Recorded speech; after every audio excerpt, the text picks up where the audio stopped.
This should be addressed through Kwa Ramogi jwang' mano kanyo en twak motenore kod medruok mag nengo mag mauta gi twak kanyo kod jofwambo.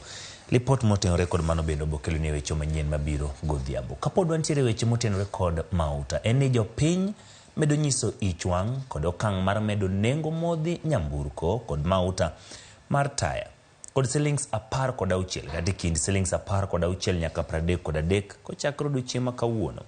Man ka kedino koth lero duol mochung'ne tayo nengo modhi nyamburko ne wacho ni medruok e nengo mwanduno e pinje maoko koro pod nyalo biro medo ganda pek mar ng'iewo mwanduno nyaka higa manyien.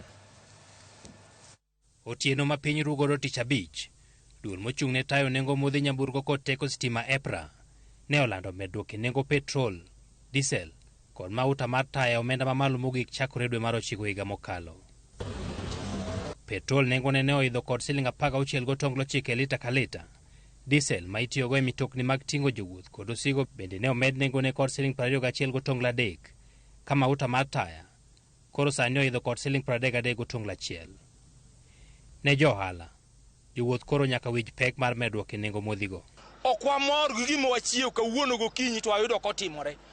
Ng'ato ok inyal chiew gokinyi tidhi kawo mtoka kama nyiweye tidhi e petrol station tiyudo ni lita achiel mar petrol en siling 211. Diesel en siling 201. Koni tiwacho ni ngima dok piny nadi ka mafuta to dhi malo.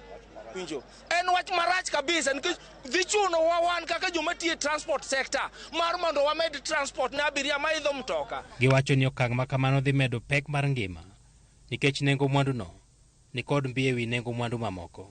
Wakati wa kuongeza percentage ya VAT kwa mafuta waliweza kutuambia ya kwamba itaweza kustahimili bei ya mafuta ambapo tutakuwa na ongezeko ya kila mwezi yenye imekuwa hapo awali.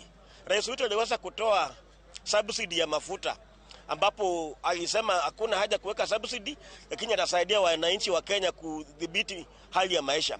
Nataka kuambia kwamba Kwa Ramogi jwang'